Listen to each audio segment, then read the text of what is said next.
आप देख रहे हैं सेवा युग न्यूज। अब खबर होगी आपके पास। देश के प्रधानमंत्री नरेंद्र मोदी के सहारनपुर आगमन से पहले समाजवादी पार्टी को बड़ा झटका लगा है। समाजवादी पार्टी के कार्यकर्ताओं ने सपा को छोड़कर भारतीय जनता पार्टी का दामन थामा। दरअसल लोकसभा चुनाव चल रहा है और लोक दल बदलो के सिलसिला लगातार जारी है। इसी क्रम में आज पूर्व मंत्री संजय गर्ग के आह्वान पर बड़ी संख्या में समाजवादी पार्टी के लोगों ने भारतीय जनता पार्टी का दामन थामा है व सदस्यता ग्रहण की है। सहारनपुर के जनमन सभागार में आज पूर्व मंत्री संजय गर्ग के नेतृत्व में भारतीय जनता पार्टी में शामिल होने वाले समर्थकों का सम्मेलन आयोजित किया गया, जिसमें प्रमुख मुख्य अतिथि के रूप में पहुंचे भाजपा के पश्चिमी क्षेत्र अध्यक्ष सतेंद्र सिसोदिया का भव्य स्वागत किया गया। कार्यक्रम का शुभारंभ मुख्य अतिथि भाजपा के पश्चिमी क्षेत्र अध्यक्ष सतेंद्र सिसोदिया के द्वारा दीप प्रज्वलित किया गया। सेवा की ब्रेकिंग न्यूज देखने के लिए हमारे चैनल को सब्सक्राइब करना ना भूलें। Bureau report Nishant Gupta.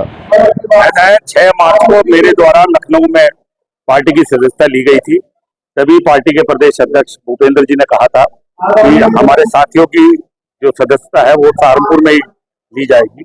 इसलिए उसके बाद टिकट के उसमें किसी का समय नहीं मिल सका और अब आज 4 तारीख को हमारे जो 40 साल के सफर में, राजनीतिक सफर में हमारा जो ग्रुप है और हमारे जो साथी हैं वो सभी लोग भारतीय जनता पार्टी की सदस्यता लेने का काम कर रहे हैं, जिसमें हमारे मुख्य अतिथि भारतीय जनता पार्टी के पश्चिमी उत्तर प्रदेश के क्षेत्रीय अध्यक्ष सतेंद्र सिसोदिया जी उसमें रहेंगे और साथ ही यहाँ के हमारे उम्मीदवार आदरणीय लोग राघव मदनपाल शर्मा जी भी उसमें उपस्थित रहे। संजय गर्ग आप तहजीब की बात करते हैं, काफी वरिष्ठ नेता हैं आप। बीजेपी अभी आपने हाल ही में ज्वाइन की है और भाजपा को आप ज्वाइन भी कराने को बुला रहे हैं। क्या पैरामीटर ज्वाइन करने की फिलहाल? देखिए, जो हमने जिन पैरामीटर्स का केवल उल्लेख पत्र में किया जाता है, नारों में किया जाता है, परंतु कोई भी वैचारिक प्रतिबद्धता का अनुसरण किसी भी पार्टी के द्वारा नहीं किया जा रहा है। विपक्षी पार्टी के द्वारा सनातन धर्म को जिस तरह से अपशब्द कहे गए, भगवान राम सबके आराध्य देव है, उनके बारे में जिस तरह के अपशब्द इस्तेमाल किए गए और किसी भी पार्टी के, हमारी पार्टी के राष्ट्रीय अध्यक्ष जी ने उनको कंडम करने का काम नहीं किया।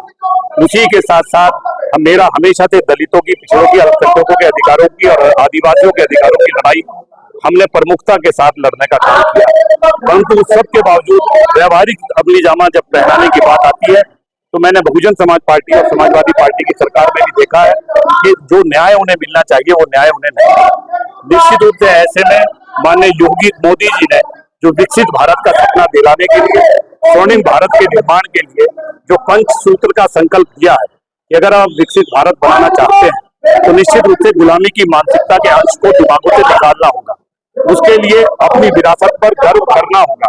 उसके लिए विभिन्नता में एकता करते हुए एकता और एकजुटता के आधार पर आगे बढ़ने का काम करना होगा।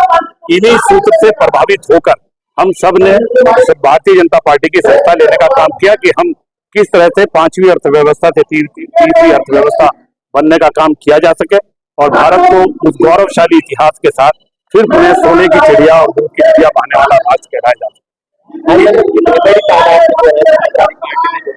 लगभग 2500 लोग यहाँ पर हैं जो अंदर और बाहर, वो सब लोग पार्टी की सदस्यता लेने का काम करेंगे, जिसमें सभी समुदाय के लोग होंगे। हमारे साथ कश्यप समाज के जिलाध्यक्ष धन प्रकाश कश्यप, हमारे वाल्मीकि समाज के जो ऑल इंडिया के उपाध्यक्ष भाई सोनी आजाद जी, हमारे साथ तमाम स्वर्णकार समाज के अध्यक्ष और इस सब के अलावा अलग अलग जातियों के हमारे साथ चार्टर्ड अकाउंटेंट एसोसिएशन के अध्यक्ष राघव गर्ग जी और तमाम साथी यहाँ पर बहुजन समाज पार्टी के लंबे समय तक मेरठ विधानसभा के अध्यक्ष बबलू कुमार जी, वो भी अपने साथियों के साथ यहाँ सदस्यता ले रहे हैं। लगभग 1 दर्जन प्रधान हमारे साथ यहाँ सदस्यता ले रहे हैं। जिला पंचायत के 2 बार सदस्य रहे यहाँ भाई रामकिशन रामू जी जो बेहट विधानसभा के हैं, वो भी अपने साथियों के साथ सदस्यता लेने का काम कर रहे हैं। हमारे सहारनपुर नगर निगम के 2 पार्षद भाई राजीव अन्नू वर्मा जी और कलीम अहमद जो नूर बस्ती से हैं, वो भी अपनी सदस्यता लेने का काम कर रहे हैं। हमारे अल्पसंख्यक साथियों का मैं विशेष रूप से आभार प्रकट करना चाहता हूं कि डरा कर केवल अपने वोट बैंक की राजनीति के तहत इंडिया गठबंधन और समाजवादी पार्टी ने जिस तरह से उन्हें जोड़ने की कोशिश करने का काम किया है, आज 70 साल बाद सबका साथ, सबका विश्वास, सबका प्रयास, जितनी भी गरीब कल्याण योजनाएं उसमें उन तमाम सुपात्र लोगों को बिना किसी जाति और धर्म के भेदभाव के समुचित लाभ पहुंचाने का काम किया गया। सपना होता था पक्की छत का बनाने का, और उन्हें पक्की छत अगर मिलने की बात होगी तो संविधान के साथ खिलवाड़ नहीं है।